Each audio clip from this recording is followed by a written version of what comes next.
اعوذ باللہ من الشیطان الرجیم بسم اللہ الرحمن الرحیم ان اللہ یأمرکم ان تؤدوا الامانات الی اہلہا۔ دیکھو میرے عزیزو، بہت سی باتیں آپ لوگ سنتے آئے ہوئے، یہ جتنی باتیں ہوئی اپنے ذات کے تعلق سے، اپنی ذات کی اصلاح کے تعلق سے، اپنے نفس کی اصلاح کے تعلق سے، اپنے اخلاق کی اصلاح کے تعلق سے، کہ ہم کو اپنے اندر، اپنی ذات کے اندر کیسے رہنا چاہیے، کیسے بننا چاہیے، یہ باتیں تمہارے سامنے آ گئی ہیں۔ اب چونکہ اشیاء اخیرہ ختم ہونے جا رہا ہے، جانے کے بعد یہاں تو ایک ماحول تھا، اس ماحول کے اندر ہم لوگ ذکر اذکار کر رہے تھے، خدا کو یاد کر رہے تھے۔ اس کے اندر تو دوامیت شرط ہے، پہلے بتا دیا گیا کہ ہمیشہ انسان کرتا رہے، تھوڑا سا وقت نکال کر اللہ کو یاد کرتا رہے۔ اللہ کی یاد سب سے بڑی چیز ہے، انسان کے دل کو زندہ کرتی ہے، انسان کی عمر میں برکت پیدا کرتی ہے، انسان کے معاملات میں سکون پیدا کرتی ہے، انسان کی حیات آل اولاد میں ہر معاملات کے اندر اللہ تعالیٰ اس ذریعے سے خیر و برکت پیدا کرتے ہیں، حتیٰ کہ اللہ تعالیٰ سے قریب کر دیتی ہے۔ پھر انسان دنیا سے جاتا ہے تب بھی اللہ تعالیٰ کا پیارا بن کے چلا جاتا ہے اور ہمیشہ کی زندگی اس کو ملتی ہے۔ یہ اپنی ذات تک انسان کے لیے ان چیزوں کو مطابق پابندی سے کرنا ضروری ہے کہ اپنی ذات کیسی بنے، اس طرح پاک صاف بنے۔ اللہ کا ذکر کرنے سے انسان خود پاک ہوتا ہے، اللہ تعالیٰ خود پاک ہے، اللہ کو پاک کرنے کی کوئی ضرورت نہیں ہے۔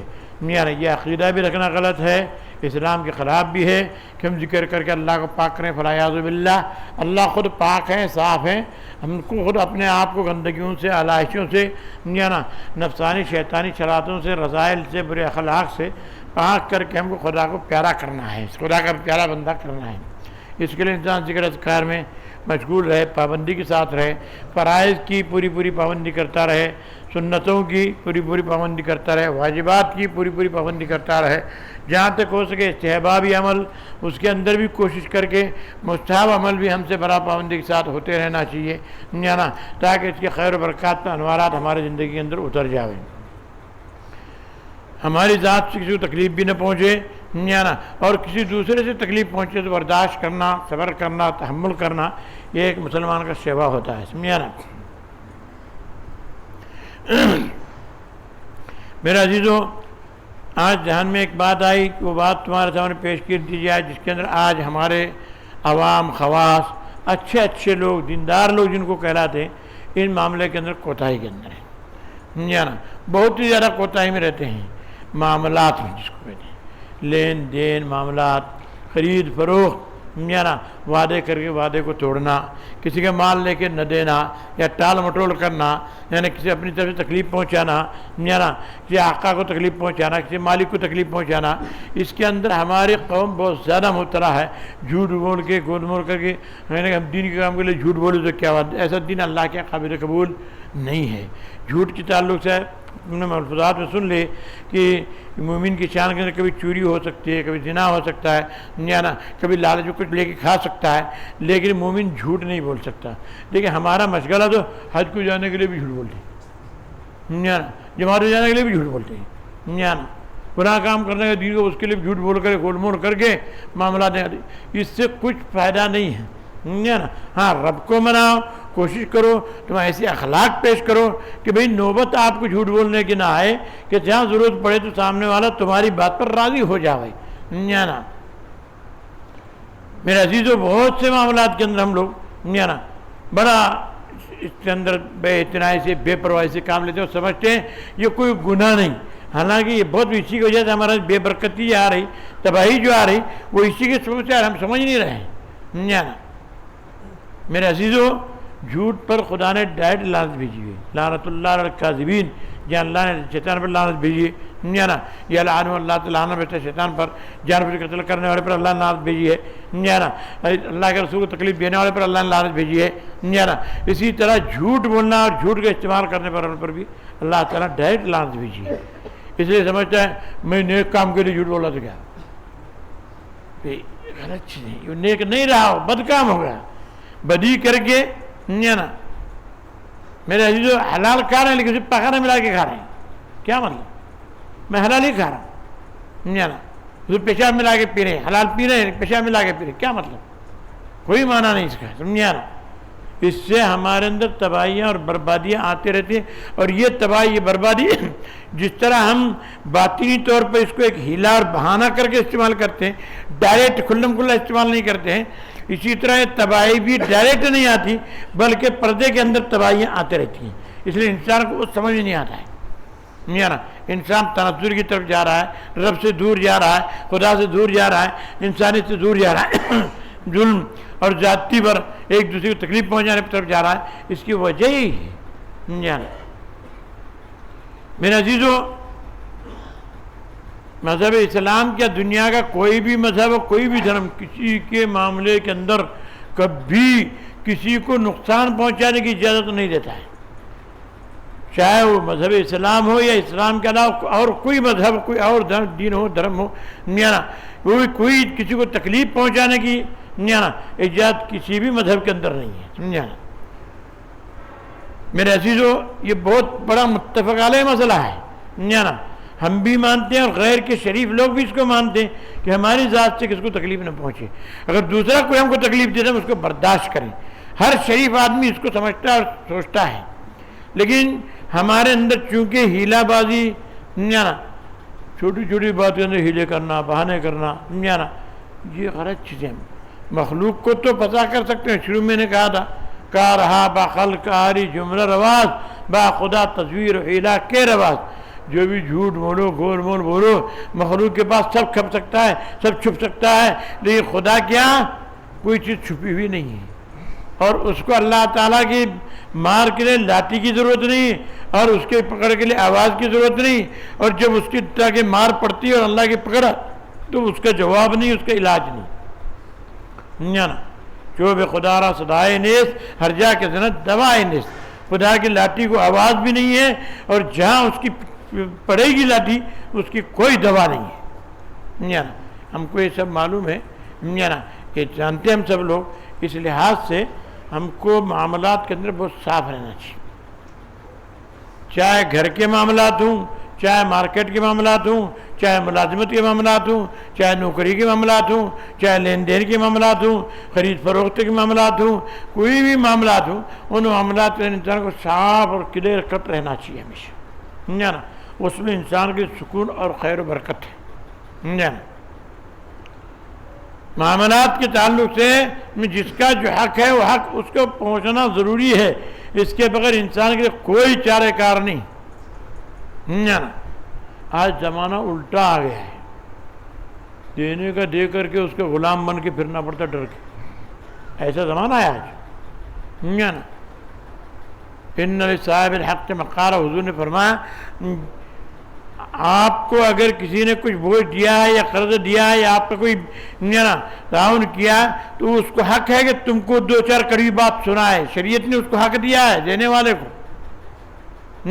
فرض کرو آپ نے مجھے دے دیا، تو آپ کو شریعت کی طرف سے یہ حق ہے، اسلام کی طرف سے یہ حق ہے کہ آپ مجھے بڑے بازار میں، مجلس میں، محفل میں کہیں بھی کڑوی دو چار سنانے کے آپ حق مستحق ہیں، آپ گناہگار نہیں ہیں، اس لیے۔ اور آج زمانہ الٹا ہو گیا، مجھے دیا ہے آپ نے اور میں تم کو ایسا ڈانٹتا ہوں کہ تم مجھ کو لے کے چھپ کے لے جاتے ہو، آج زمانہ ایسا ہے، کتنی بڑی زیادتی اور کتنا بڑا ظلم آ گیا دیکھو، سرکار دو عالم صلی اللہ علیہ وسلم کے ساتھ بھی ایسا واقعہ ہوا، سرکار دو عالم صلی اللہ علیہ وسلم نے ایک یہودی سے قرض لیا تھا، حدیث شریف میں آتا ہے حضور صلی اللہ علیہ وسلم کا وعدہ تھا کہ فلاں تاریخ کو میں تجھے قرض ادا کر دوں گا، لیکن حضور کے قرض لینے میں بڑی احتیاط تھی، یہ اپنے نفس کے لیے، اپنے خواہش کے لیے، اپنے عیاشی کے لیے لینے والے پر خدا کی لعنت ہے۔ ان کے پاس مال ہے، دولت ہے، سب کچھ ہے، بعض لوگ اپنے مال چھپانے کے لیے دوستوں پر سے قرض لیتے ہیں، میرے پاس کچھ نہیں رہے، جو کام کرنے کا ہے، کچھ بولے کام کر تو اتنے پیسے دے تو کر تو، تیرے پاس نہیں گیا، نہیں میرے پاس نہیں کروں میں بول رہا ہوں، حالانکہ مال ہے اس کے پاس، وہ چھپاتا ہے کہ میں اگر میں لے لوں گا کل یہ میرے پیچھے لگیں گے، اپنے پاس صلاحیت بھی ہے۔ اکثر ہمارا مزاج ایسا بن چکا ہے لوگوں کا، میرے پاس 10 پیسے، ہاں اس کو نہیں دینا ہے، صاف کرو، میرے پاس ہیں بھائی ضرورت کے، میں دے نہیں سکتا، یہ الگ چیز ہے، یہ معاملے کی صفائی کہتے ہیں اس کو جانا. لیکن اپنی دولت چھپانے کے لیے دوسرے کے پاس سے قرض لینا یہ خدا کی طرف سے رسوائی میں مبتلا ہونا ہے. خدا تم کو اس کا حال ایسا ہی بنائے گا کہ تم ہمیشہ قرض لیتے رہو گے, تمہارے دولت کی برکت ہی اڑ جائے گی. بعض لوگ عرض دیتے ہیں بلا وجہ عیاشی کے لیے فحاشی کے لیے دین کا کام کرنے کے لیے سمجھا نا, کوئی کیا کہتا ہے کوئی کیا کہتا ہے کوئی کیا کہتا ہے سمجھا نا. کوئی لوگ مجھے بھی پھنسا کے جاتے سمجھا نا, اور جاتے دین کام کرنے کے لیے کیا کچھ مطلب نہیں, کوئی جہنمی ہے شریعت کی مطابق وہ جہنمی آدمی سمجھا نا. میرے عزیزوں کئی لوگ ایسے ہیں سرکار دو عالم صلی اللہ علیہ وسلم کے قرض لینے میں ہمارے زمین ہمارے کا فرق ہے. فضول خرچی کے لیے شاید فضول خرچی کے لیے لیں قرض, اس کی اجازت نہیں ہے. یہ کرنے ہونا وہ کرنے ہونا نا, اسے بلانا ہونا, اسے بلانا نانی ہے دادی ہے پاپا چیزیں اسے پیدا کرنے بلا, یہ قرض کے اس کے لیے قرض لینے کی اجازت شریعت میں نہیں. تمہاری ضرورت ایسی ہے کہ اس ضرورت کے بغیر تم جی نہیں سکتے ہیں یا تمہارا معاملہ طے ہو نہیں سکتا ہے. اس معاملے کو حل کرنے کے لیے جتنی ضرورت ہے اتنا ہی قرض لینا یہ مسنون ہے نا. اور وہ بھی اس نیت کے ساتھ جو عہد پیمان کریں گے اس عہد پیمان پر اس کو ادا کر دیں گے. لیکن لوگوں نے آج کل اس کو معمولی سمجھ رکھا ہے, بالکل معمولی سمجھ رکھا ہے. معمولی ہیلے کے لیے قرض لینا شروع کر دیں نا, یہ بہت بری چیز ہے نا. اور پھر دوسرا ظلم یہ نا, جو آدمی سود پر اور بیاج پر قرضہ لیتا ہے وہ کسی صورت میں ادا کرنے چکر میں رہتا ہے, اور کوئی آدمی اگر بغیر سود کے دیتا ہوگا وہ دینے کا نام ہی نہیں لے گا, دینے کا نام ہی نہیں لے گا. وہ بیچارہ سبق سیکھے گا بھائی دوبارہ کسی کو دینا نہیں چاہیے. آج ایسے واقعات ہزاروں ہیں. میرے پر قرض فلاح اللہ بچائے سود سے, میں اگر میرے پاس سود کا قرضہ ہے میں ساری دنیا بھر کے چھوڑوں گا لیکن اس کو ادا کرنا ضروری سمجھوں گا. اور ایک دوست کا ہے میرا سال گزرا, مہینہ گزرا, 2 مہینے گزرے, 8 گزرے, 3 گزرے میرا آج کل, کیونکہ یہ سود بھرنا نہیں ہے نا, اور یہ تم کو لڑ کر کے جانے والا نہیں ہے نا. اس لحاظ سے یہ ٹال مٹول ظلم ہے. مطل الغنی ظلم, حضور نے فرمایا اس طرح ٹال مٹول کرنے والا بے پرواہ آدمی جس کے پاس مال ہو کر کے یہ بہت بڑا ظلم کر رہا ہے. ظلم کی سزا ظلم ہے کہ اس کی روزی کی برکت ختم ہوتی ہے, اس کے کاروبار برکت ختم ہوتی ہے, گھر کا سکون ختم ہو جاتا ہے. یہ اندرونی طور پہ چیزیں پیدا ہوتی ہیں, یہ کوئی کھلم کھلا ہونا کوئی ضروری نہیں, یہ اندرونی طور پر چیزیں پیدا ہوتی ہیں. لوگ سمجھتے ہیں اس کو. آج کل قرضے کی کتنی بڑی بیماری ہے نا, بہت بڑی بیماری ہے. ایک مطلب چند لوگ آ کر عمرہ کو جانے کے حضرت قرضہ لے کو جانے کے بینک سے کہاں خدا نے تم کو بولا ہے یار, ہاں کسی نے کہا ہے تم کو یہ کرنے کے لیے؟ اللہ تعالیٰ نے سمجھتے من استطاع الیہ سبیلا, جس کو وہاں جانے کی استطاعت اللہ دے گا, قوت دے گا, اس کے لیے اللہ نے حکم دیا یہ کام کرنے کا. جس کو طاقت نے آپ کو پوچھے گا نا اللہ تو کیوں عمرہ کرا نہیں کیا, جو گیا نہیں کی, مکہ دیکھا نہیں کیا, پوچھے گا نہیں نا. آج لوگ اس طرح بھی کرتے ہیں نا, بہت بڑی غلط چیز ہے نا. اور قرضے کی وبا اتنی پھیلی ہوئی ہے نا کہ اس کا حساب نے اچھے لوگ نا نکالے قرضہ اور بے فکر گھومتے رہتے, کچھ فکر نہیں اس کی. پہلے بوڑھے لوگوں کا یہ حال تھا نا, ہمارے نانا تھے انڑی ہیں کہ لوگ دیکھے نانا کو, ہمارے بالکل انڑی, کچھ آتا نہیں تھا ان کو, علی بھی نہیں بابی نہیں آ سکے, نانا ہمارے تھے نا. ابا جی نے کچھ تھوڑا سکھا رہے, اٹھتی عید کی نماز پڑھ لیا کرتے, کچھ نہیں, ان کو کچھ آتا ہی نہیں تھا نا. وہ اپنا ایک واقعہ بولتے تھے, کہنے لگے وہ بیل گاڑی پر حمالی کرنے کے لیے ایک بیل تھا ان کا, یکا لے کر جاتے تھے وہ نا. وہ یکے کے لیے ایک مرتبہ نا بیل کا مر گیا نا. بیل مرنے کے بعد ان کا ارادہ ہے کہ کہاں سے جڑلی کر کے ہمارے اپنی زبان کے اندر انتظام کر کے کیا بھی کر کے لیں گے. چند دوستوں سے وہ لے, اس وقت کیا ہو نا 2 روپے کو 1 روپے کو بیل آیا کرتا. یہ ان کے زمانے کی اچھی بات ہے, 50 پیسے تک کے بھی بیل آتے تھے اس وقت. نانا بولتے ابھی ہم کو سنے بھی نہیں ہم لوگ, ایک اس کے چمڑی کے بال بھی نہیں آتا ابھی تو. تو وہ لے کے آیا کتنے 50 پیسے میں بیل لے گئے نا. 50 پیسے میں بیل لائے تھے نا. نانا کو ادا کرنے وعدہ تھا 1 سال کے اندر, کہ مزدوری کرے. مزدوری کتنی, 1 پیسہ 2 پیسے. یہاں سے وہاں تک لے گئے مال, تو 1 پیسہ دینے کا 1 ٹکیا دینے کے نانا ہمارے بولتے تھے نا. وہ کر کے گھر کے بچے گھر بار چلا کر کے ان کا کام چلنا بڑا مشکل ہوتا تھا نا. تو کہنے لگے ہماری ماں جب پیدا ہوئی نا, نانا کی بیٹی بڑی ماں ہماری نا, ہماری ماں پیدا ہوئی تو اس وقت گھر میں کچھ بھی نہیں تھا جانا. اور وہ ایسا اینڈ ٹائم تھا کہ میں نے اس کا ایک ایک پیسہ کر کے جمع کر کے میں نے رکھ دیا تھا. نا 4 دن میں ایک پیسہ بچا, 8 دن میں ایک پیسہ بچا, 2 دن پیسے بچے, اس طرح کرتے کرتے جس وقت ہماری ماں پیدا ہوئی نا اس وقت جو ہے وہ پیسے میرے جمع ہو چکے تھے, اور اس کے بعد ہفتے مہینے کے اندر اس کو دینے کا وعدہ تھا. نا اب انتظام کچھ نہیں ہے, تو 50 پیسے ہی, ظاہری بات ہے کہ نا انتظام اس وقت 4-5 پیسے 2-3 پیسے تو خرچہ آتا ہوگا ڈلیوری کو نا. اب ہزاروں سے آتا ہے بات دوسری ہے نا. اب وہ 2-3 دن کے ماں پیدا 15-20 دن بعد وہ دینے کا وعدہ تھا ان کا نا. ہمارے نانی صاحبہ کو یہ سب معلوم تھا پیسے رکھے ہوئے, بتاتے تھے پہلے لوگوں کی عادت تھی گواہ کے طور پہ میں اس کے لیا ہوں, یہ کہے کبھی میرا کیا ہوا تو یہ دینے کی اسے پیسے, یہی وفاداری تھی, بہت بڑی وفاداری تھی لوگوں. کوئی لکھا نہیں, پڑھی نہیں, کوئی کاغذ نہیں, کوئی ٹھو پوتی نہیں, کچھ نہیں, کیا نہیں, یہ زبان اور یہ چیزیں تھیں ان کے اندر, سمجھا نا. اب پریشان ہو گئے, لیکن نانی نے بھی یہ نہیں بولی کہ بھئی یہ پیسے لیا جائے, اور میرے بھی دماغ میں آیا نہیں پیسے لوں, سمجھا نا. تو ان کے جو نانا تھے شاہ نواز خان نا, ہمارے نانی کے نانا شاہ نواز خان کابل کندار کے تھے نا, وہ بیچارے اللہ والے آدمی تھے, وہیں دفن جنگل کے اندر, سمجھا نا, زمانے کے اندر شاہ نواز خان آئے ہوئے تھے کابل کندار کے. تو ان کو کسی طرح اطلاع ہو گئی سمجھا نا. پھر وہ رات کو ڈلیوری ہوئی تھی تو وہاں سے وہ دوڑتے, پھر وہ کندیل ہوا کرتے, چھوٹے چھوٹے چراغ براغ کچھ ہوا کرتے, وہ لے کر کے, ٹھنڈی کا موسم تھا, بڑی پریشانی سے پہنچنے کے بعد سمجھا نا آ کر کے انہوں نے رات کو اٹھا کر کے 3 پیسے نانا کو دے دی سمجھا نا.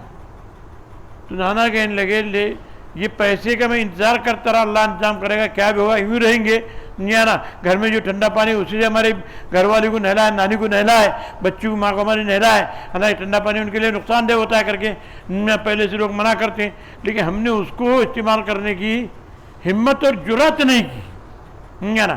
ہم نے اس کو دینے کے لیے نکالے, 15 دن کے بعد نہیں آئے تو کہاں سے دینے والا ہوں, مجھے منہ کیا دکھانے والا ہے, بیل تو میرے پاس ہے سمجھا نا. تو یہ نانا ہمارے بولتے تھے 15 دن میں سمجھا نا, بعد میں جا کے اسے دیا, بتا رہا مجھے ایسا بڑی بیٹی پہلی پیدا ہوئی سمجھا نا. وہ کہتا ہے بیٹی پہلے تیل دی, کیا کر لو, ضرورت نہیں رکھنا تھا سمجھا نا, نہیں کر لے, تم سے وعدہ کیا ہے لے لو سمجھا نا. تو اتنی تنگی میں اور اتنی تکلیف, اس سے بڑھ کر تکلیف کیا ہو سکتی. وہ لوگوں کے اندر اتنی وفاداری ہے اور اتنی فضول خرچی سے اپنے آپ کو بچانے کا. ہم معمولی شادی کرنے گئے ہے انتظام کہ بلا وجہ قرضہ کاٹیں سمجھا نا, بلا وجہ قرضہ کاٹیں, گھر بنا ہے وہ بلا وجہ قرضہ کاٹیں گے سمجھا نا. میرے عزیز یہ فضول خرچی, ایسا قرض لینے کی اجازت نہیں. پہلے کے لوگ اناڑی تھے لیکن معاملات کے اندر وفاداری کے اندر پکے ایسے تھے کہ جان نکل جائے, وہ چاہے ہندو کا پیسہ ہو, چاہے مسلم کا ہو, چاہے اپنے پڑوسی کا ہو, چاہے دوست برادر کا ہو, ہم نے وعدہ کرے تھے اس وعدے کے مطابق ان کو پہنچنا ضروری ہے میرے عزیز. تو یہ آج ہمارے اندر سے بہت کمی ہو چکا ہے, اور اللہ تعالیٰ اس زمانے کے لوگوں اکثر اس معاملات پر ہی بخش دیں گے. چنانچہ حدیث شریف میں آتا ہے نا, حضرت عائشہ صدیقہ رضی اللہ تعالیٰ فرماتے ہیں احمد دواوین و ثلاثتن, کل 3 دفتر ہوں گے, 3 دفتر قیامت میں. کتنے دفتر ہوں گے؟ 3 رجسٹر نا. ایک رجسٹر ہوگا جس کو کھولا ہی نہیں جائے گا, وہ ہے شرک اور کفر کا. ان کو کوئی واسطہ نہیں نا, کی شرک کرا کی کفر کرا, اس کو پوچھے نا چیزنا کیا کی چوری کیا, کچھ نہیں پوچھا جائے گا. وہ اس پر سکہ لگ چکا ہے, مہر لگ چکا ہے, وہ سیدھا جہنم رسید ہے. دوسرا دفتر نا لا یترک منہا شیئا فیما بین عبدی نا و بین عبادی, سمجھا نا. دوسرا دفتر وہ ہے جو بندوں کے حقوق کا دفتر ہوگا, بندے کے آپس میں ایک دوسرے کے حقوق کا دفتر ہوگا. اللہ تعالیٰ اس کو کھولیں گے اور اس میں سے رائی کے دانے کے برابر بھی کسی کا حق نا معاف خود نہیں کریں گے اور بغیر حساب کے چھوڑیں گے, بغیر حساب کے چھوڑیں گے. یعنی بندوں کے حقوق میں سے سمجھا نا. یہ بندوں کا حق اللہ کرے مجھے معاف کرنے کی اجازت نہیں, میرا بندہ معاف کرے گا تب سمجھا نا. اور یہ حق جب بندے کا ادا ہوگا کسی طریقے سے نیکیاں دے کر گناہ دے کر, تو تیرا چھٹکارا ہو گئے, جہنم میں جائے گا, کہاں جائے گا تو جانے سمجھا نا. بندے اور بندے کے درمیان کے لیے ایک رجسٹر اللہ رکھے گا، اس میں سارے معاملات، لینا دینا، خریدنا فروخت، بیچنا، زمین کھیتی باڑی، گھر بار، ایک دوسرے کے حقوق، ایک دوسرے کے مالی حقوق، جانی حقوق، ہر طرح کی امانت داری، دیانت، یہ سب چیزیں اسی دفتر کے اندر ہوں گی، نا غیبت، نا یہ سب بندے کے حقوق میں سے ہیں، نا یہ تمام اسی دفتر میں ہوں گے۔ اس میں سے اللہ تعالیٰ ایک ایک ذرے کو بھی گنیں گے اور ایک ذرے ذرے کے حساب لیں گے، اس میں کلیئر ہے کہ نہیں، اس میں کلیئر ہے کہ نہیں، اس میں کلیئر ہے کہ نہیں، اس میں کلیئر ہے کہ نہیں، اس لیے اللہ تعالیٰ اس کو چھوڑیں گے نہیں۔ اور تیسرا دفتر جو ہوگا وہ سب سے آسان دفتر ہے، فیما بینہ و بین اللہ بین عبادی، جو اللہ اور اس کے بندوں کے درمیان حقوق، نماز، روزہ، حج، زکوٰۃ، تلاوت، ذکر، اذکار، دعا، یہ سب بندے اور خدا کے حق ہیں۔ انشاء عذبہ و انشاء غفر، اس کے دل میں آیا جا معاف تو معاف، اس کے دل میں آیا پکڑ تو پکڑ، اس میں اتنی پریشانی نہیں، اس میں زیادہ امید بخشش کی ہے، اس میں کیا امید ہے؟ زیادہ امید بخشش کی ہے اس میں، نا لیکن بندوں کے حقوق کے اللہ تعالیٰ اتنی رعایت کرتے ہیں، اتنی رعایت کرتے ہیں میرے عزیزو، اس میں ایک ذرہ بھی نہیں چھوڑیں گے، نا وہ ہم وہ حقوق سب پابندی سے ادا کر رہے ہیں، تہجد بھی پڑھ رہے ہیں، اوابین بھی پڑھ رہے ہیں، سورہ تسبیح بھی پڑھ رہے ہیں، بیعت بھی ہو رہے ہیں، مسجدوں میں بھی جا رہے ہیں، تلاوت بھی کر رہے ہیں، تعلیم بھی کر رہے ہیں، وقت بھی لگا رہے ہیں، علماء کے پاس بھی بیٹھ رہے ہیں، خانقاہ میں بھی جا رہے ہیں، یہ سب کر رہے ہیں، یہ خدا اور بندے کے اپنی ذات کی اصلاح کا مسئلہ ہے، سمجھا نا۔ لیکن حقوق العباد جس کو کہتے ہیں، اس کے اندر ہم لوگ بڑے پیچھے، بڑے کوتا ہیں، سمجھا نا۔ اس کوتاہی کو اللہ تعالیٰ کسی کی سفارش بھی قبول نہیں کرے گا معاف کرنے کے لیے، کس کی سفارش اللہ قبول نہیں کرے گا؟ جس کا حق ہے اسی کو لائے گا میرے، یہاں تک کہ حتی شاۃ الجلجہ یقال من شاۃ القرنا، وہ بکری جس کے سنگ نہیں ہے، سنگ بغیر سنگ کی بکری ہوتی ہے نا بس، اس بکری کو سنگ والے بکری نہیں مارا تھا، شاۃ الجلجہ کے معنی ٹکلے والی، جس پر یعنی سنگ نہ ہو، اور کرنا کے معنی سینگ والی بکری، سینگ والی بکری نے اگر بغیر سینگ والی بکری کو مارا ہے تو وہ دونوں بکریوں کو اٹھا کے کھڑا کر دیا جائے گا، اور اس بغیر سینگ والی بکری کو سینگ دیے جائیں گے اور اس کو بدلہ لینے کا حکم دے گا، پھر ان کا معاملہ ختم، ان کو حساب کتاب نہیں، جنت جنت کچھ نہیں۔ لیکن چونکہ حقوق العباد کے اندر اہمیت بتانے کے لیے اللہ تعالیٰ حدیث شریف ہے، یقاد شاۃ الجلجہ من یقاد شاۃ القرنا من شاۃ الجلجہ، سینگ والی بکری کا بدلہ بغیر سینگ والی بکری قیامت میں لیا جائے گا، بغیر سینگ والی کو مارا تھا، مجبور تھی، وہ نہیں مار سکتی تھی، اس لیے اللہ تعالیٰ اس کا بدلہ وہاں لیں گے۔ بتائیے جانوروں میں تو کچھ بھی نہیں، لیکن یہ بندوں کو عبرت دینے کے لیے، بندے کی اہمیت اللہ کے نزدیک اتنی ہے کہ تم اپنے حقوق کو ادا کرو، اپنے حقوق کو ادا کرو، اپنے حقوق کو ادا کرو، میرا یہ بہت بڑی دولت ہے۔ اس لیے عام وبا بہت قرض لینے کی، انسان اٹھتا ہے چھوٹی چھوٹی مانگوں قرض لیا، اور قرض لینے کے بعد نیت میں اتنا بڑا فطور ہوتا ہے، اتنا بڑا فطور ہوتا ہے، دیں گے تو کون چھوڑ کو جا رہے ہیں کیا کہ ہمیں مارا تو میرا بیٹا دیں گا؟ یہ سنانے کی اجازت تم کو نہیں، تم کو ایسا سننے کی اجازت ہے، وہ بولا تم کو نالائق بغیر وعدہ کرے وعدہ توڑتا ہے، خبیث، جی ہاں میری غلطی ہے، یہ ہمارا کہنے کا فرض ہے، یہ ہم کو حق ہے سننے کا، اس کو حق ہے سنانے کا، شرعاً یہ جائز تھی۔ تو حضور صلی اللہ علیہ وسلم نے اس یہودی کا قرضہ لیا اور کہا ان کو وقت موجود تھا دینے کا بھی، وعدے کا وقت نہیں ہوا تھا، تو حضور صلی اللہ علیہ وسلم ظہر کی نماز کے لیے باہر نکلے، یہودی نے دور سے دیکھا، کچھ تو سوچی اس کو ستانے کی، اور آ کر کے رستے میں پکڑا، محمد کے لیے میرا قرضہ دے پہلے۔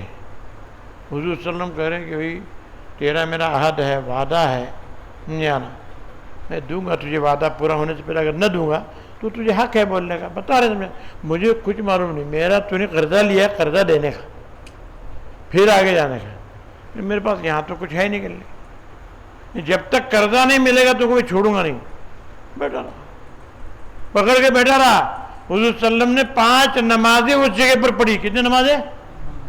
حدیث شریف میں آتا ہے دوسرے دن تک حضور صلی اللہ علیہ وسلم نماز اسی جگہ پر پڑھتے، رات کی بھی اور دن کی بھی، لیکن بھاگ کر جانا یا اس کو مارنا یا اس کو ڈالنا یہ نہیں کیا۔ ایک روایت میں آ رہا ہے تو عمر خطاب رضی اللہ عنہ نے دیکھا دور سے کہ حضور صلی اللہ علیہ وسلم کے گلے ہو گیا ہو، یعنی بولا سنا رہا حضور صلی اللہ علیہ وسلم کو. حضرت عمر بڑا غصہ تلوار کھلی لے کر آئے. کہا کہ مجھے حضور نہ ہوتے اور کہ ان کو کچھ لگنے کا خوف نہ ہوتا تو میں تیرے گھر میں اڑا دیتا کرنا. بول لیے حضرت عمر خطاب نے. حضور نے کہا اے عمر علیہ کے بالرفق، عمر ٹھنڈا ہو جا.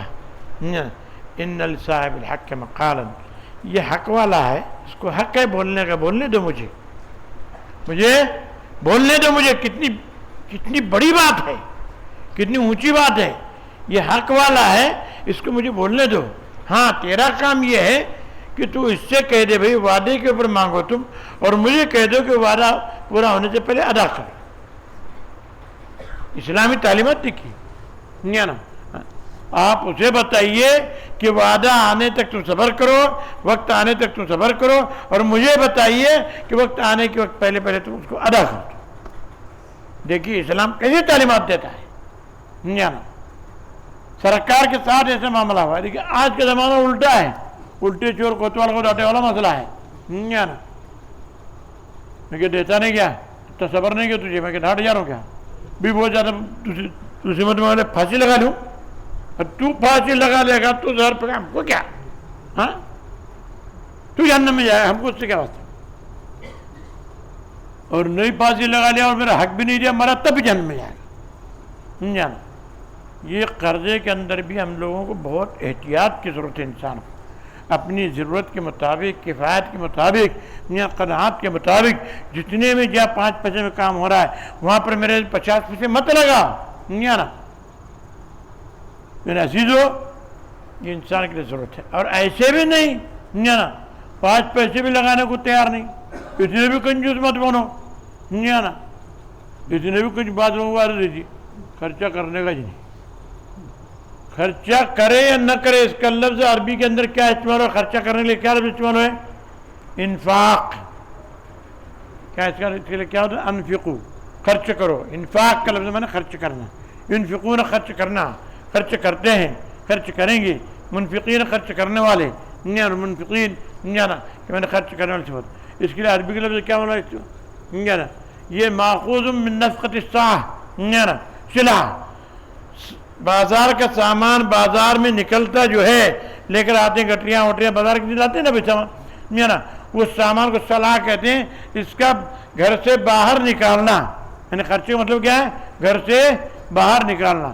انسان تو نہیں بھی کرے گا نا تو میرے عزیزو ایک دن ایسا آئے گا کہ جو اس کے اہل نے وہ سب اڑا دیں گے. یعنی رہنے والی چیز نہیں ہے. یعنی بازار کی چیز تم کھیت سے لے آئے، آج نہیں لے گئے بازار میں، کل تو سڑا کے تو سٹنا ہی پڑے گا، باہر نکالنی پڑے گی کہ نہیں؟ تو آج تو اگر اپنا پیسہ خرچ نہیں کرتا تو کل سڑ کر کے تو سڑ جائے گا، اور تیرا پیسہ بھی فتنہ بنے سڑ بنے گا، اور کہیں نہ کہیں خرچ ہوگا ہی. رہنے والی چیز نہیں.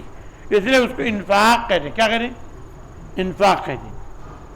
من صلاحات من اخراج الصلاح کہتے ہیں. یعنی بازار کے لیے جو سامان لایا جاتا ہے کھیتوں سے توڑ کے لاتے ہیں، صبح صبح تازہ مارکیٹ میں لاتے ہیں، وہ لا کر اگر گھر میں جگہ مجھے خرچے نہیں کرنے کا، کب تک رکھے گا تو؟ یہ میرے کھیت کا اتنا اچھا ہے، ایسا ہے، میں نے کمایا، میں نے جمایا. چھتری لگا لے کے بیٹھے، 1 دن 2 دن تیسرے دن ایسی باس مارے گی، لے جا کے سر دے گا باہر تو خود اٹھا کے. اور تو نہیں لیا تو گھر کی بیوی بچوں کو گھر میں رکھنا، صاف کر کے جا کے باہر کھانے کے پھینک دے، کرنے میں کوڑے کرکٹ میں کنڈے میں جا کے پڑ جائے گا، برباد ہو جائے گا کہ نہیں؟ تو انفاق اس کے معنی آتے ہیں انفاق کے میاں تو بھی خرچہ کر، اور تو بھی اگر نہیں کرتا ہے نا تو یاد رکھ یہ ایسا تجھ کو بھی سڑا دے گا اور یہ بھی سڑ جائے گا نا. پھر نہ اس کے اہل کی جگہ پر خرچ نہیں ہوگا نا، سوائے اب تو ہاتھ ملنے کے اور کچھ نہیں ہوگا. اس لیے خرچ کرنے کی صفت کو اللہ نے بہت پسند کیا، رسول اللہ نے بہت پسند کیا. غریب صحابہ کو حضور نے حکم دیا، انفق یا بلال لا تخش انزل عرش قلالا. اے بلال خرچ کرتے جائے. بلال پاس کیا تھا؟ کچھ نہیں. اے بلال خرچ کرتا جا. لا تخش انزل عرش قلالا، عرش والے سے کمی ہونے کے بارے میں خطرہ مت کرنا، وہاں سے کم نہیں ہوگا، تو خرچ کرتا جا. ہم بولتے بہت کچھ ہیں، عمل کون کرے گا بھائی نا. اور خرچے کا ایسی چیز ہے زیادہ بھی نہیں کرنا تو جھک مار کے اپنی ذات کے لیے تو کرنا ہی پڑتا ہے. اپنی ذات کے لیے تو کرنا ہونا کہ نہیں، 1 پیسہ تو کرنا ہی پڑے گا.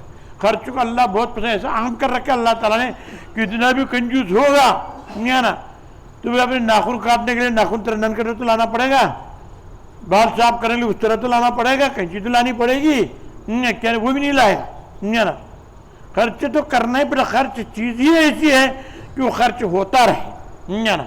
خرچ اگر نہیں ہوتا رہتا ہے تو اس کے سڑن پیدا ہوتی ہے نہیں نا، اور سڑن کے ذریعے سے کڑن ہو جاتی ہے، سب کی دلوں میں کڑن پیدا ہوتی ہے. اور خرچ کرتے رہو، انفق علیک انفق ينفق علیک، خرچ کرتے جا تیرے پر بھی خرچ کیا جائے گا. تو مطلب یہ نہیں کہ نا ایسے کنجوس بن جا.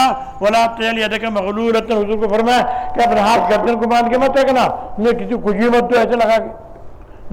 ولا تبسط كل البسط، ایسی فضول خرچ کرنا نہیں خرچ کے نام پر جس کی وجہ سے پریشان ہو جاؤ. میانہ روش اختیار کرو، اللہ نے اس کے ضابطے بیان کیے نہیں نا. اس لیے خیر یوفی الیکم، جو بھی خرچ کرو گے تم کو ملے گا، دوسرے کو نہیں ملے گا. جو بھی تم خرچ کرو گے، ماں باپ پر خرچ کرو گے اس کا اجر تم کو ملے گا، اس کی برکت تم کو ملے گی. اولاد پر خرچ کرو گے تم کو ملے گا، بیوی پر خرچ کرو تم کو ملے گا، پرائے پر خرچ کرو تم کو ملے گا. وما تنفقوا من خیر یوفی الیکم وانتم لا تظلمون، جو تم خرچ کرو گے پورا پورا تم کو دیا جائے گا اور تم پر ظلم نہیں کیا جائے گا.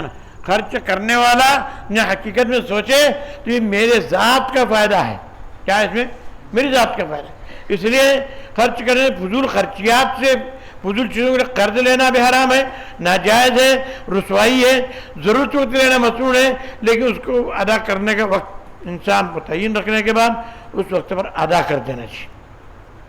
ادائیگی کی فکر زیادہ کرنا چاہیے ہر معاملے کے اندر ہی. کسی کی امانت ہے نہیں نا، کسی پر تم نے قبضہ کیا، دیکھو وہ آدمی سدھر رہا ہے، یہ اس کی چیز ہے، اس کو پہنچا دو نہیں نا.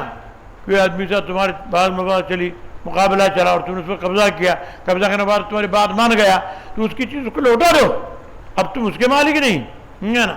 اس آیت کے اندر وہی بتایا گیا، میں تمہارے آیت پڑھی ہے میرا چیزوں نا. حضور صلی اللہ تعالی وسلم کو مکہ سے نکالا گیا، ذلیل کیا گیا، رسوا کر کے صحابہ کو ان کو نکالا گیا. حضور چلے گئے، کئی سال تکلیف اٹھانے کے بعد 8 ہجری کے اندر مکہ فتح ہوا. مکہ فتح ہوتا کیا مطلب پورا قبضہ مکے میں، کسی غیروں کا کتاب میں تھا، اس کی چابی غیروں کتاب میں، ہم سے چابی دوسروں کتاب میں نا. کنیز بردار دوسرے تھے، چابی اٹھانے دوسرے تھے، شیبی خاندان کے لوگ تھے نا. حضور صلی اللہ علیہ وسلم نے جب اس پر قبضہ کیا تو چابی ان کے پاس آ گئی نا. چابی آنے بعد وہ خاندان اور سب جب ہمارے ہاتھ سے خانہ کعبہ کی چابی چلے گی، اب ملے گی نہیں. ظاہر بات ہے میرے ہاتھ میں جب آئی ہے تو میں کیوں دوں گا بھائی نا. جب کسی کا بھی ایسی گمان ہوگا اور خانہ کعبہ کی اس کی چابی کوئی معمولی چیز تھوڑی ہے نا. عثمان بن ابی طلحہ بن ابی شیبہ نا اس وقت تھے نا، یہ شیبی خاندان کے صدر نا. تو وہ فتح مکہ کے بعد پھر مسلمان ہو گئے. کیا ہو گئے؟ یہ چابی کی زمانے سے چابی کئی سالوں سے صدیوں سے ان کے پاس چلتی تھی. اور پانی پلانے کا کام حضرت عباس رضی اللہ تعالیٰ حضور کے چچا یہ پانی پلاتے تھے مکہ میں آنے والوں کو، حاجیوں کو. پانی کی پوری ذمہ داری ان کی طرف دیکھ ریکھ کرنا، ادا کرنا، پانی پہنچانا، یہ سب حضرت ابن عباس رضی اللہ تعالیٰ کا کام تھا نا. اب سب لوگ سوچے کہ چابی تو سرکار کے ہاتھ میں آ گئی نا. سب نے سوچے کہ حضور صلی اللہ علیہ وسلم چابی جو اپنے چچا کو دیں گے. کس کو دیں گے؟ حضرت ابا، کیونکہ وہ پانی کی متولی وہ ہیں نا. تو خانہ کعبہ کے جز کی متولی وہ ہے، اس لیے حضور صلی اللہ علیہ وسلم کی چابی ان کو دیں گے نا. اور چنانچہ عباس رضی اللہ عنہ نے ہاتھ بھی بڑھایا اور کہا اجعل لی کنیدہا ما سقایت الحاج، اے میرے بھتیجے محمد صلی اللہ علیہ وسلم نا، یہ چابی جس طرح پانی پلانے کی ذمہ داری میرے ذمہ ہے، اس طرح اس کی چابی کی ذمہ داری بھی مجھے دیجیے. 2-3 مرتبہ ہاتھ آگے بھی کیا عباس رضی اللہ عنہ. حضور صلی اللہ علیہ وسلم کے ہاتھ میں چابی تھی نا.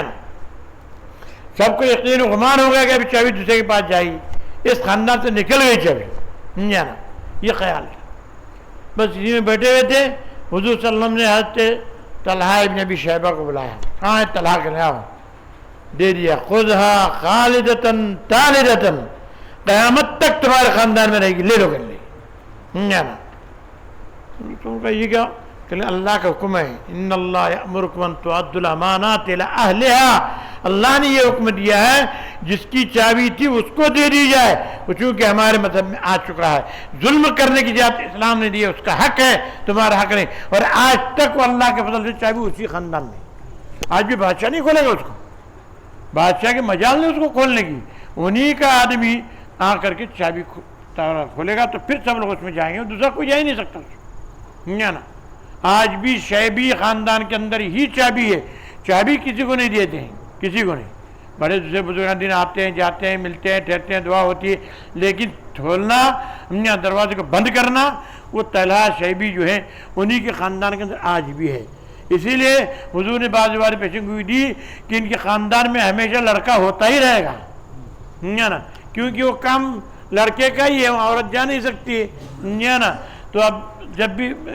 اولاد ہوتی ہے تو ان کے وہ لڑکا ہوتا ہی رہتا ہے، نا تو میرے عزیزو اسلام نے کہاں تک نظریہ سوچا ہے، نا ان کی چابی ان کو پہنچا دیا جس کی تھی اس کو، اور اتنا ہی نہیں، نا کہا کہ خذھا خالدتاً طالدتاً، نا اے طلحہ یہ چابی آپ لیجئے، آپ کے خاندان میں تا قیامت رہے گی، نا اس کو کوئی تمہارے خاندان سے چھین نہیں سکتا، اس لیے کتنا ہی بڑا بادشاہ دنیا کا آ جاوے تو اس کے مجال نے چابی مجھے دیکھنے کے لیے دیکھ رکھی، کہہ نہیں سکتا، یعنی اسلام نے جس کے حق کو اس کے حق تک پہنچانے کی اتنی بڑی تاکید دی، بہت بڑی تاکید دی انسان نے، اسلام نے انسان کو، اس لیے معاملات کو درست کرنا بہت ضروری ہے، آج معمولی باتوں پر ہم قرض لیں گے، معمولی باتوں میں قرض مبتلا ہوتے ہیں، اور پھر قرض ادا کون کرے گا؟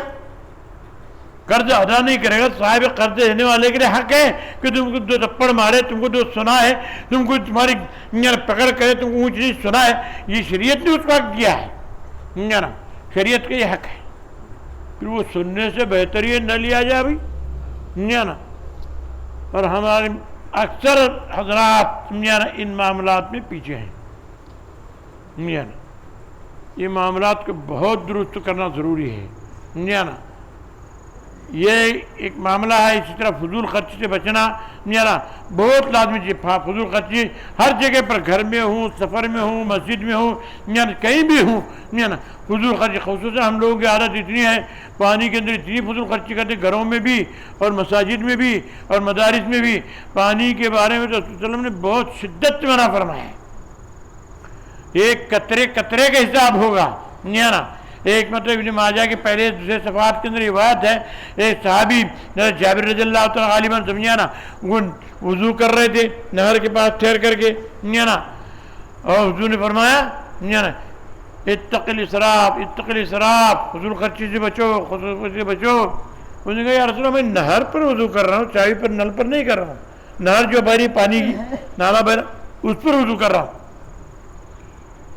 حضور نے فرمایا الاسراف فی الماء الجاری، نہر جو بہہ رہی ہے اس کے اندر بھی پانی استعمال کرتے وقت فضول خرچی سے بچو، ایسے نہیں ہے کہ بھئی نہر جا رہے سے جتنا چاہے پانی اڑا اور ادھر ادھر چلا جائے، اس کی پوچھ ہوگی، نہر میں ٹھہر کے بھی وضو کرتے ہو تو بہت اہتمام کے ساتھ کرو میرے عزیزو، ہم لوگ اس کا اہتمام اپنے گاؤں کے مساجد میں بھی اور یہاں بھی نہیں، دیکھیے کل ذرا اللہ نے رسی کھینچ لیا لائٹ کی تو کیا حالت ہوئی تمہاری، کیا حالت ہوئی تمہاری، ہاں اور جب تھا تو کوئی سوچ رہا تھا اس کے لیے، کوئی سوچ رہا تھا، یہ فضول خرچی یہاں کی گھر کے اندر بھی عادت پڑے گی، اس لیے میں میرے اساتذہ کو میرے طلباء کو بولتا ہوں یہاں کی پر زیادہ اہتمام کرنا چاہیے، اس لیے کہ یہاں جیسے کرو گے وہاں گھر میں بعض دیہات ہے کرنے نہیں ملے گا، نا پھر پریشان ہو جاؤ گے، لائٹ بجلی کے استعمال کے لیے بھی بار بار میں تنبیہ کرتا رہتا ہوں، اعلانات نکالتا رہتا ہوں کہ بھئی اس کو سنبھال کے استعمال کرو، اس لیے کہ جب گھر پر جاؤ گے تو اتنی وسعت نہیں ملے گی تم کو،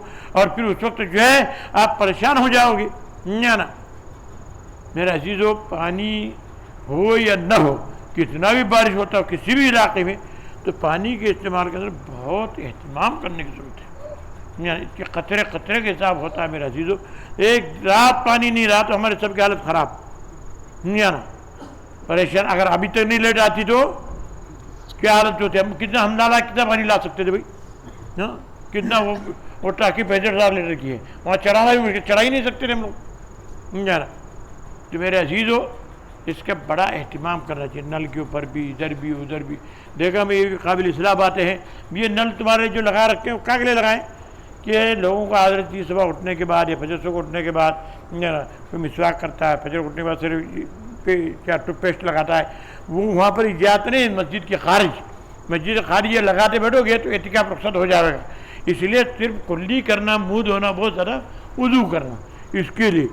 اور یہاں تو تمہارا کپڑے وپڑے دھونے کا سب شروع کر دیا تم لوگوں نے، یار وہ تو پتہ نہیں انڈر پینٹ بولتے ہیں اور چڈی بولتے ہیں، ہم کو بولنا بھی شرم آتی ہے، اس کا نام بھی لینا شرم آتا ہے، ہمارے گھر میں ہے ہی نہیں تو کیا بولیں ہاں، اور وہیں دھو کر کے سب لوگوں کے سامنے سکھا رہے کر کے اچھا تھوڑی لگتا ہے، یہ شرم کی باتیں ہیں نا۔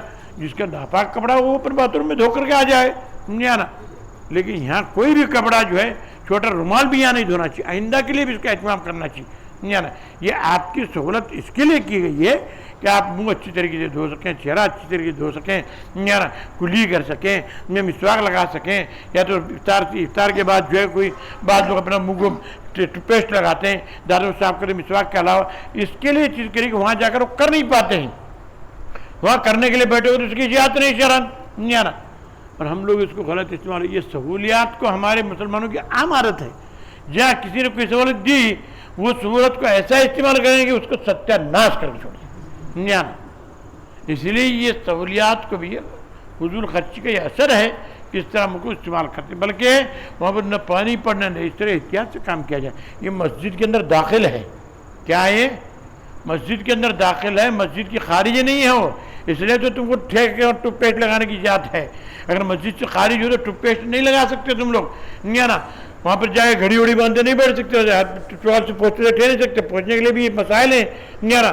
اگر پہنچنا بھی ہے چلتے چلتے پہنچے نا مسجد کے خارج میں نا، اور مریض کی حدود کے اندر ہے تم لوگ تو حدود کے اندر ٹھہر کر آرام سے پہنچ سکتے، صاف کر سکتے نا، لیکن اس کا استعمال غلط نہ کریں، کہاں لنگی دھوتے بیٹھے، کہاں رومال دھوتے بیٹھے، کہاں بنیان دھوتے بیٹھے، اس کے لیے یہ نہیں ہے نا۔ اس کا انتظام گھر سے کر کے آ جائے، کم سے کم 3 جوڑ کپڑے لا جائے، 3 کپڑا چل سکے، اس میں سے کوئی ناپاک ہو جائے تو 3 مرتبہ دھو کر لا کر کے اس کو لپیٹ کر رکھ دیا جائے سکھا کر کے۔ باقی روزانہ گھر میں کرتے ہوئے ایسا کرنے جانا یہ بہت غلط چیز ہے، ایسے حالات میں پھر بڑی تکلیف ہوگی آپ نا۔ صرف لائٹ کے فالٹ کی وجہ سے آپ کو پانی کی تکلیف ہوئی، کتنے پریشان تم لوگ ہو گئے نا، اور تم سے زیادہ پریشان ہم لوگ، ہمارے خادم لوگ ہو گئے، پکانے کا مسئلہ، کھلانے کا مسئلہ، پلانے کا مسئلہ، کیا کریں، کدھر جائیں، ادھر دوڑیں ادھر دوڑیں، رات کو 2 بجے جا کر کے وہ اسٹار پیٹرول پمپ سے ڈیزل لائے، یہ کرے وہ کرے۔ ابھی وہ ایس پی آئے جو کہتے تمہارے لوگ رات کو ہم ملے تھے، وہ بھی چکر لگا رہے ہیں نا گیس نا۔ اب اگر دوسرا کوئی ہوتا تو اس کو ٹھوک دیتا ہوں نا، تمہارے لوگ وہاں آئے تھے ڈیزل ختم ہوا تو بولا ہاں بھیجے تھے، کیا کریں گے میرا نا۔ تو یہ سب چیزیں تکلیف دہ ہیں، اس لیے جتنا احتیاط کریں تو اللہ تعالیٰ برکت دیتے ہیں، احتیاط کریں بہت برکت دیتے ہیں اللہ تعالیٰ نا۔ اور بعد میں جب احتیاط نہیں ہوگا تو بعد میں بڑی پریشانی اٹھانا پڑتی ہے ہر معاملات میں، کھانے پینے میں، پہننے اوڑھنے کے اندر۔ بعضوں کی عادت ہے 2 کپڑے دھونے کے بعد 10 جوڑ کپڑے بلا جیسے ہیں گے نا، وہ فیشن کا کپڑا نکلا تو وہ لائیں گے، یہ سب فضولیات پہ اس کی ضرورت نہیں ہے، یہ سب اسلام کے خلاف ہے، مذہب کے خلاف ہے۔ آپ کی ضرورت جس سے پوری ہو رہی اس ضرورت کے مطابق کام کر لیا جائے نا۔ لیکن اس باتوں کی طرف جانے کے بعد اس چیز کی بہت ضرورت ہے کہ ہمارے معاملات کو صاف کریں، لین دین کو صاف کریں، اولاد کی تربیت کا خیال رکھیں، بیوی بچوں کی تربیت کا خاص خیال رکھیں، یہ بہت ضروریات میں سے ہیں نا۔ اس لیے عنوان بدل کر کے میں نے تمہارے سامنے باتیں چل کہی ہے، اور آئندہ کے لیے بھی دو دن میں اللہ تعالیٰ موقع دے گا تو وہ اسی معاملات کی تعلق چند واقعات چند باتیں اللہ تعالیٰ دماغ میں ڈالے گا بیان کر دیں گے انشاءاللہ نا۔ اس کا خاص اہتمام رکھ اللہ تعالیٰ مجھے توفیق عطا فرمائے، آپ کو بھی توفیق عطا۔ اللهم صل على محمد وعلى ال محمد كما صليت على ابراهيم وعلى ال ابراهيم انك حميد مجيد. اللهم بارك على محمد وعلى ال محمد كما باركت على ابراهيم وعلى ال ابراهيم انك حميد مجيد. ربنا لك الحمد حمدا دائما ما دوامك، حمدا خارجا ما خلودك، حمدا لا منتهى له دون علمك ومشيئتك. صل على سيدنا محمد صلاة تنجينا بجميع الاهوال والافات، وتقضي لنا بها جميع الحاجات، وتطيرنا بها جميع السيئات، وترفعنا بها عندك اعلى الدرجات، وتبلغنا بها اقصى الغايات من جميع الخيرات في الحياة بعد الممات، انك على كل شيء قدير. اللهم مدد اليك مدد المنزل يد المسألة، اللهم مدد إليك يد المسألة والمسكنة والمذلة. اللہ المسألۃ والمسکنۃ والمذلہ. اے اللہ ہم لوگ عاجز ہیں، ضعیف ہیں، کمزور ہیں، تیرے توفیق سے یہاں پر حاضر ہیں. اے رب کہ تیرے توفیق پر کوئی کام ہوتا نہیں، وجود میں آتا نہیں. اے رب کریم ہم اپنے گناہ کا اعتراف کرتے ہیں، واقعات حقیقت میں قصوروار ہیں، گناہ گار ہیں، مجرم ہیں. اے رب کریم ہم مجرم ہیں، اے رب کریم ہم مجرم ہیں، ہم گناہ گار ہیں، ہم قصوروار ہیں. ہم تجھ سے معافی چاہنے کے لیے آئے، ہم تجھ سے معافی طلب کرنے کے لیے آئے ہیں، تجھ سے توبہ چاہتے ہیں، تجھ سے معافی چاہتے ہیں. ہمیں توبہ دے دے، ہمیں معافی دے دے، ہمیں توبہ دے دے، ہمیں معافی دے دے. ہمیں بخش دے، ہمارے ماں باپ کو بخش دے، ہمارے استادوں کو بخش دے، ہمارے پیروں کو بخش دے، ہمارے متعلقین کو بخش دے. امت محمد کی بخشش فرما، امت محمد پر رحم فرما، امت محمد کی اصلاح فرما، امت محمد کو ہدایت نصیب فرما. ذلات و گمراہی سے بچا لے، پورے عالم کے مسلمانوں کی حفاظت فرما. مسلمانوں خون کی، مال کی، آبرو کی، ایمان کی حفاظت فرما. پورے عالم کے مسلمانوں مساجد کی، خانقاہوں کی، مرکزوں کی، جلسوں کی، اجتماعات کی پوری حفاظت فرما. یا رب کریم سب کے تجارت کے، کاروبار کی حفاظت فرما. یا رب کریم سب کے جان کی، مال کی، آبرو کی حفاظت فرما، عفت عصمت کی حفاظت فرما. یا رب کریم امت محمد پر رحم فرما، تیرے بندوں پر رحم فرما، تیرے بندوں کی اصلاح فرما. ہمارے ماں بہنوں کی بخشش فرما، ہمارے بھائی بہنوں کی بخشش فرما، ہمارے مریدی مریدات کی بخشش فرما، ہمارے متعلقین کی بخشش فرما، ہمارے محبین معتقدین کی بخشش فرما. یا رب ہم سے عقیدت رکھنے والے، محبت رکھنے والے، یا رب کریم سب کی بخشش فرما. ہمارے خادموں کی بخشش فرما، ہمارے مددگاروں کی مدد فرما، ہمارے مددگاروں کی بخشش فرما، ہمارے معاونین کی مدد فرما، ہمارے متعلقین کی بخشش فرما، ہمارے احباب کی بخشش فرما، ہمارے اصدقاء کی بخشش فرما. یا رب کہ ہمارے بیوی بچوں کی بخشش فرما، ہمارے بیوی بچوں کی بخشش فرما. یا رب کریم انہیں اچھے بدلے عطا فرما. ہمارے لڑکوں لڑکیوں کی بخشش فرما، لڑکوں لڑکیوں کی بخشش فرما. ان کو دو جہاں بے نیاز کر دے، ان کو عافیت عطا فرما، ان کو سلامتی عطا فرما. یا رب کہ ہمارے تمام متعلقین کی بخشش فرما، ہمارے بھائی بہنوں کی بخشش فرما، بہنیوں کی بخشش فرما، بھانجوں اور بھتیجوں کی بخشش فرما. یا رب کہ ہمارے داداؤں کی، دادیوں کی بخشش فرما، نانا اور نانیوں کی بخشش فرما، چچا اور چچانیوں کی بخشش فرما، ماموں اور ممانیوں کی بخشش فرما. یا رب کہ خالو اور خالانی کی بخشش فرما، ہمارے پھپھاؤں کی رب کی بخشش فرما، پھپھاؤں کی بخشش فرما. یا رب ہم سے تمام رشتے رکھنے والوں کی بخشش فرما، ہمارے خادمین کی بخشش فرما، ہمارے اہل خانہ کی بخشش فرما. یا رب کہ ہمارے سالوں و سالیوں کی بخشش فرما، ان کے اعلیٰ اولاد نیک بنا، ان کو صالح بنا، ان کو متدین بنا. اے رب کریم ہمارے تمام رشتہ رکھنے والے اور غیر رشتہ رکھنے والے تمام ساتھیوں کی بخشش فرما. اس مجلس میں جتنے تماموں کی مغفرت فرما. اس مجلس میں جتنے احباب آئے، دعا کے لیے آئے، حسن زن سے آئے، اللہ ان کی حاجتوں کو پورا فرما، ان کی ریکارڈوں کو دور فرما، ان کے بیوی بچوں کی بخشش فرما، ان کے ماں باپ، ان کے متعلقین کی بخشش فرما، ان کے بھائی بہنوں کی بخشش فرما. اے رب کریم تمام کو قبول فرما، بے انتہا قبول فرما. ہم سب کے اعلیٰ اولاد کو نیک و صالح بنا، متدین دیندار بنا. اے رب کہ ہم کو عیاشی سے بچا، فحاشی سے بچا، بے حیائی سے بچا. عیاشی کے طریقوں سے ہماری پوری حفاظت فرما، فحاشی سے ہماری پوری حفاظت فرما، نئی فیشنوں سے ہمارے حفاظت فرما. سنت کے طرز پر چلنا آسان فرما. سنت نبی کو عام کر ہمارے گھر میں عام کر دے. سنت نبی کو تعلیم کو ہم گھروں میں عام کر دے، ہمارے ماں بہنوں میں عام کر دے. گھروں کے ماحول کو درست فرما. یا رب کریم خباثت کو دور فرما، معصیت سے بچا لے، گناہوں سے بچا لے. تیری محبت، تیری خشیت، تیری معرفت عطا فرما. ایمان کی مضبوطی، ایمان کی سلامتی، ایمان کی حلاوت عطا فرما، ایمان کی لذت عطا فرما. عذاب قبر، فتنہ قبر سے ہماری حفاظت فرما. پورے عالم کے اندر خیر برکت پیدا فرما، امن امان پیدا فرما، سکھ شانتی پیدا فرما. فتنے و فسادات ختم فرما، شر و فتنے ختم فرما. اس فساد کا جن کا نقصان ہوا ان کی تلافی فرما، ان کی مدد فرما، ان کی نصرت فرما، انہیں برکت عطا فرما، ان کی حفاظت فرما. اے رب کریم ہمارے خادمین کو قبول فرما، ہمارے معاونین کی مدد فرما. اے رب کریم پورے ہندوستان کے اندر خیر و برکت پیدا فرما، امن امان پیدا فرما، سکھ شانتی پیدا فرما. فتنے فسادات ختم فرما. فساد پھیلانے والوں کی جڑوں کو اکھاڑ دے، فساد پھیلانے والوں کی جڑوں کو اکھاڑ دے، فساد پھیلانے والوں کی جڑوں کو اکھاڑ دے. ان کے عزائم کو فیل فرما، ان کے ارادوں کو فیل فرما، ان کی ہمتوں کو توڑ دے، ان کی طاقتوں کو توڑ دے. اے رب کریم کریم جو خدمت میں لگے انہیں قبول فرما، جو ہماری سیوا کرتے ہیں قبول فرما، جو ہمارے خدام ان کو بینٹا قبول فرما، ان کو ان کے آل اولاد کو ان کے والدین قبول فرما۔ اے رب اس گاؤں کے لیے خیر برکت فیصلے فرما، اس گاؤں کے اطراف کے لیے اس کے ارد گرد کے لیے اے رب خیر امن امان سکون کی فیصلے فرما، سکھ شانتی کی فیصلے فرما، فتنے و شر ختم فرما۔ علاقے مہاراشٹر کرناٹک سے تمام فتنہ فسادات ختم فرما، شر کو ختم فرما، اے رب کے فتنوں کو ختم فرما، لڑائی جھگڑوں کو ختم فرما، قومیت کو ختم فرما، تعصبیت کو ختم فرما۔ اے رب کریم خصوصاً علاقے مہاراشٹر ضلع کولہاپور اور ضلع سانگلی چکنجی میرج اور اطراف کے تمام شہروں کے امن پیدا فرما، سکون پیدا فرما۔ اے رب کریم شر فساد ختم فرما، دشمنان اسلام کو زیر و زبر فرما، ان کے اندر دہشت پیدا فرما، جو بری نظروں سے دیکھے ان میں دہشت پیدا فرما، ان میں ہیبت پیدا فرما، ان میں ہیبت پیدا فرما، ان میں رعب پیدا فرما۔ اے رب ان کو مرعوب کر دے، اے رب ان کو ذلیل و رسوا کر دے۔ جن لوگوں نے دعا کی درخواست کی ہے دعا کے لیے کہلا بھیجا ہے، اپنے اولاد کے، اپنے بیوی بچوں کے لیے، اپنے کاروبار کے لیے، اپنے روزی کے لیے، اپنی صحت کے لیے، ان تمام کاموں کامیابی عطا فرما۔ بہت سے مسلمان، بہت سے نوجوان جیل میں پھنسے، قید خانے میں پھنسے، ان کے چھٹکارے کے اسباب پیدا فرما، ان کے رہائی کے اسباب پیدا فرما۔ ہم سب قبول فرما، ہمارے اولاد قبول فرما، صحت عافیت تندرستی عطا فرما، عمر دراز و فراغ نصیب فرما، 360 جوڑے میں قوت پیدا فرما۔ ان قوتوں کو تیرے راہ میں تیرے دین کے استعمال کریں توفیق نصیب فرما۔ اے رب کریم نافرمانی سے ہماری حفاظت فرما، گناہوں سے ہمیں بچا لے، اپنے فضل و کرم سے وہ تمام بھلائیاں جو رسول صلی اللہ علیہ وسلم نے تجھ سے مانگی ہیں وہ ہمیں اور پوری امت کو عطا فرما۔